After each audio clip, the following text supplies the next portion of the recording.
میرے عزیز، میرے دوست، یہ نوٹ جو تمہاری جیب میں ہیں، اللہ کی قسم یہ کاغذ کے چند ٹکڑے ہیں، سمجھے ہو؟ اور جو بینک میں تمہارا پیسہ پڑا ہے نا، وہ صرف ایک خبر ہے، خبر، اس کے علاوہ کچھ نہیں ہے۔ تم نے تو پلنا ہے اسباب کے بغیر، ہم نے پلنا ہے اسباب کے بغیر۔ یہ نوٹ جو تمہارے گھر میں آ رہے ہیں، یہ تو تم نے لوگوں پہ خرچ کرنے ہیں، یہ اپنے پہ تھوڑی خرچ کرنے ہیں۔ مجھے تم پاگل سمجھ رہے ہو نا، تو سمجھو پاگل، لیکن جس نے میری بات کا یقین کرنا ہے پھر وہ چلے گا، اس سے کام لیا جائے گا۔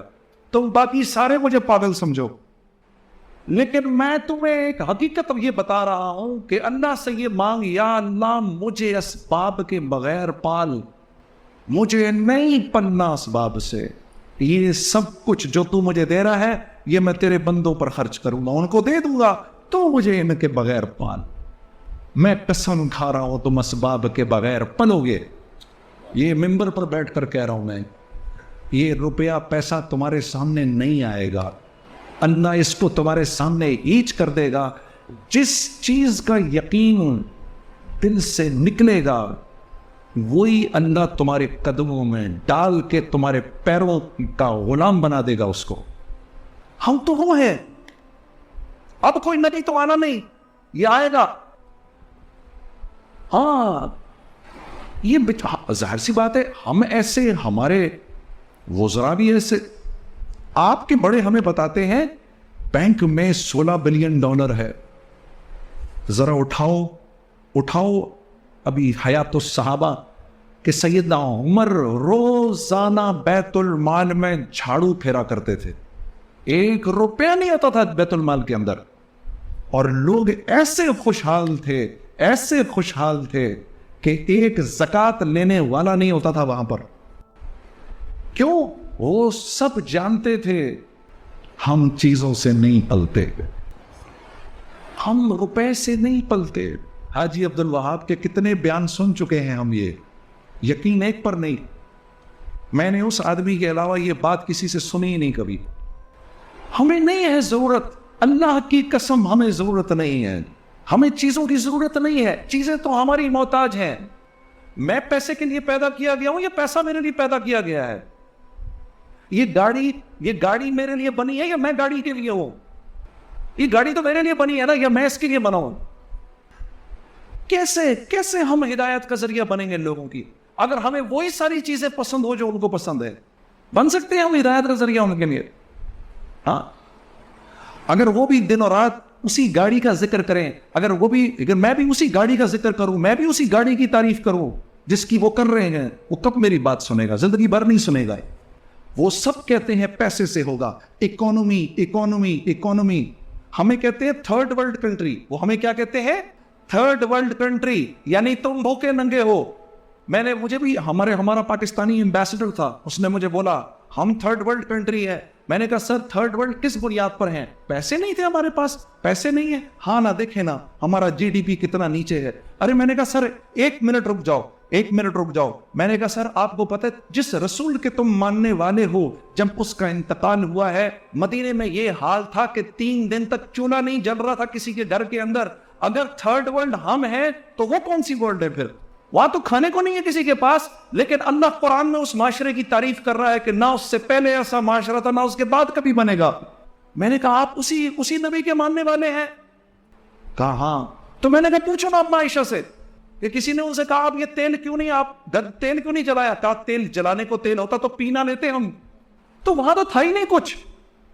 لیکن اللہ اس معاشرے کی تعریف کر رہا ہے، اور ان کو اللہ نے بنایا پھر امام 3 بر اعظموں کا، وہ امام بنے پھر 3 بر اعظموں کے۔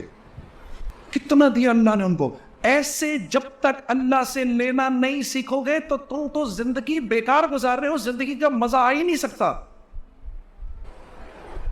باس سے ملنے والے روپے سے اگر گھر کے چلنے کا یقین ہے تو پھر زندگی کا مزہ نہیں آ سکتا۔ جب تک وہ پیسہ تمہارے سامنے کاغذ نہ ہو، میں پاگل لگ رہا ہوں نا تمہیں؟ ہاں، میں تو میری باتیں پاگلوں کی باتیں ہیں نا، یہ اسی مجمع سے کر سکتا ہوں میں، یہ باہر کے مجمع سے نہیں کر سکتا میں پاگل لگ رہا ہوں نا تمہیں، میں جانتا ہوں میری باتیں تمہیں پاگلوں کی باتیں لگ رہی ہیں، لیکن میں اللہ کی قسم کھا رہا ہوں تمہارے سامنے کہ جب تک یہ یقین اندر سے نہیں نکلے گا زندگی خوبصورت نہیں بن سکتی، کٹے گی نہیں زندگی، بہت مشکل سے کٹے گی، بڑی مشکل سے کٹے گی بس بمشکل تمام۔ اگر پانی کے اوپر آ جاؤ کسی طریقے سے پھر سانس لینا ایزی ہو جائے گا، پھر اللہ ایسے سنبھالیں گے تمہیں یوں کر کے، تمہاری ہر خواہش پوری کریں گے، ہاں تمہارا ہر بول اگلے کے سینے کے اندر سے نکل جائے گا، تمہاری الٹی بھی سیدھی کر دیں گے، پھر تمہارے دشمنوں کو بھی ہدایت ملے گی، یقین کرو تب ملے گی تمہارے دشمنوں کو ہدایت، تب تمہارے حاسدین کو بھی ہدایت ملے گی، تب تم سے نفرت کرنے والے تم پر جان دینے والے بنیں گے، اور اتنا نہیں کرنا پڑے گا جتنا پچھلوں نے کیا، تھوڑا ہی کرنا پڑے گا، سب کچھ مسخر کر دیں گے اللہ۔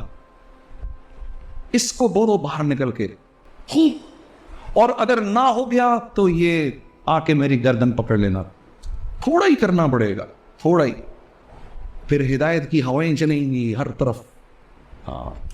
تو ہم سبق بھولے بیٹھے ہیں میرے دوستو، یہ بات ہم بھولے بیٹھے ہیں، اخرجت للناس، ہمیں اللہ نے ساری انسانیت کے نفع کے لیے نکالا ہے، اور نفع کیا ہے؟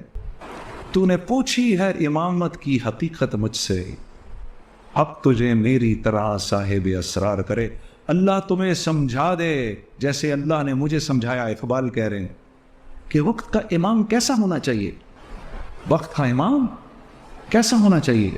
ہے وہی تیرے زمانے کا امام برحق، ہے وہی تیرے زمانے کا امام برحق جو تجھے حاضر و موجود سے بیزار کرے، چیزوں میں تمہیں نہ پڑھنے دے، تمہیں چیزوں میں نہ پڑھنے دے، موت کے آئینے میں تجھے دکھا کر رخ دوست، اتنی آخرت تمہیں سنائے، اتنی آخرت تمہیں سنائے، ہاں جیسے سیدنا بلال کر رہے تھے نا موت کے وقت، واہ واہ واہ واہ، اب جائیں گے محمد صلی اللہ علیہ وسلم سے ملیں گے، صحابہ سے ملیں گے، بیوی رو رہی ہیں لیکن یہ ان کی زندگی کا سب سے خوبصورت دن ہے، موت کے آئینے میں تجھ کو دکھا کر رخ دوست، زندگی تیرے لیے اور بھی دشوار کرے، دے کے احساس ضیاء تیرا لہو گرما دے، جو اس امت کا نقصان ہوا ہے اس کا تمہیں احساس دلا کر تمہارے خون کو گرما دے کہ اس امت کا کتنا بڑا نقصان ہوا ہے، فقر کی سان چڑھا کر تمہیں تلوار کرے۔ سان جانتی ہو کس کو کہتے ہیں؟ جس پر چھری کو تیز کیا جاتا ہے۔ فقر فقیر ہونے کو نہیں کہتے، میرے نوجوان ساتھی بیٹھے، فقر فقیر ہونے کا نام نہیں ہے، فقر اس کیفیت کا نام ہے جب یہ جو ملک و مال سے ہونے کا یقین جب دل سے نکل جاتا ہے نا، یہ فقر کی کیفیت ہے۔ تو وہ کہہ رہا ہے فقر کی سان چڑھا کر تجھے تلوار کرے، اس سان کے اوپر تجھ کو تیز کرے جس میں دنیا اور مال کی محبت نہ ہو۔ تو اقبال کہہ رہا ہے وہ تمہارا اصل امام ہے میرے دوستو۔ تو باہر نکلو، اللہ کے راستے میں نکلو، یہ سب سے زیادہ بولو، ملک مان سے نہیں ہوگا۔ کل حاجی صاحب سے ملاقات ہوئی، میں تو یہ حضرات تو بڑے پرانے، 18 سال پہلے جو لفظ ان سے سنا تھا وہی پھر بول رہے تھے، 18 سال پہلے جو سنی ان سے باتیں وہی باتیں۔ میں بنگلہ دیش بیٹھا ہوا تھا پچھلے اجتماع پر، حاجی صاحب کی بات تو ویسے بھی سمجھ میں سنائی دیتی، سمجھ میں نہیں آتی، آپ جو اردو زبان بولنے والے ہیں ان کو سمجھ میں نہیں آتا۔ ہم بنگلہ دیش کے اجتماع پر بیٹھے ہوئے تو کسی بزرگ کا بیان ہو رہا تھا، تو جو بنگلہ دیش کے اپنے بزرگ تھے وہ مختلف کاموں میں لگے ہوئے تھے، بات ہو رہی تھی، یہ کر رہے تھے وہ کر رہے تھے اپنے، تھوڑی دیر کے اندر آواز آئی مغرب کی اذان، مغرب کی کا بیان شروع ہوا، تو حاجی عبدالوہاب صاحب کی آواز آئی نحمدہ ونصلی علی رسولہ الکریم۔ میں نے دیکھا جتنے بڑے بڑے بزرگ، جتنے بنگلہ دیش کے بزرگ تھے سارے خاموش ہو گئے، ایک دم سب کو بولا چپ، سب چپ کر جاؤ، حاجی صاحب کا بیان شروع ہو گیا۔ ابھی اس سے پہلے بھی بیان چل رہے، حاجی صاحب کا بیان شروع ہو گیا۔ میں اتنا حیران ہوا کہ میرے منہ سے نکل ہی گیا، ایک میرے بزرگ دوست بیٹھے تھے، میں نے کہا آصف بھائی آپ کو یہ سمجھ میں آ رہا ہے، حاجی صاحب کی بات سمجھ میں آ رہی ہے؟ مسکرا کر کہنے لگے ہمیں ان کے علاوہ کسی کی بات سمجھ میں نہیں آتی. ہمیں ان کے علاوہ کسی کی بات سمجھ میں نہیں آتی. تو ہمارا اپنا یہ قصور ہے میرے دوستو. مجھے معاف کرنا، میں بڑی بڑی باتیں کر گیا. میں ہاتھ جوڑ کے معافی مانگتا ہوں. میں اللہ سے یہ درخواست کرتا ہوں، اللہ سے دعا کرتا ہوں میری پکڑ نہ ہو اس بات پر. لیکن میں آپ کو ایک غم آپ کے ساتھ شیئر کرنے آیا، آپ کو بتانے آیا کہ باہر اس وقت کفر میں مر رہی ہے. ان کا کفر ان کو کھا گیا ہے. وہ اپنے کفر کی وجہ سے انتہائی تکلیف میں ہیں. وہ کلمہ اس لیے نہیں پڑھ پا رہے کہ جو چیزیں اس وقت ان کے ہاں مقرب ہیں وہی چیزیں اس وقت مسلمانوں میں بھی مقرب ہیں. انہیں کوئی وہاں سے نکالنے والا نہیں ہے. انہیں کوئی اللہ رسول کی بات کرنے والا نہیں ہے. آؤ ہمارے پاس علاج ہے، ہم تمہیں بتاتے ہیں تمہارے مسئلے کا حل. ہمارے پاس ہے وہ دوا. جس طرح میں ان بوڑھوں کو دیکھ رہا تھا، نکریں پہن کر بیچارے چھلانگے مار رہے تھے. کوئی 14 سال کا بن گیا، کوئی 16 سال کا بن گیا، کوئی 10 سال کا بن گیا. میرا دل کیا میں اس کو کہوں، میں تمہیں بتاتا ہوں یہ سب کے سب دوبارہ ان کو زندگی مل جائے گی، ورنہ یہ ابھی 3-4 دن کے مہمان ہیں سارے. انسان کو اللہ نے اپنے لیے بنایا ہے. انسان کو اللہ نے اپنے لیے بنایا ہے. یہ اللہ کو چھوڑ کر کسی اور کا ہوگا تو پریشان ہو جائے گا. اس دل کے اندر اللہ کے علاوہ کسی اور کی محبت ڈالو، ذرا پتہ چل جائے گا. کسی اور کی محبت ڈالو، ہمیشہ کا روگ، ہمیشہ کی پریشانی تمہارا مقدر بن جائے گی. میرے دوستو، اللہ آپ کا بیٹھنا قبول کرے.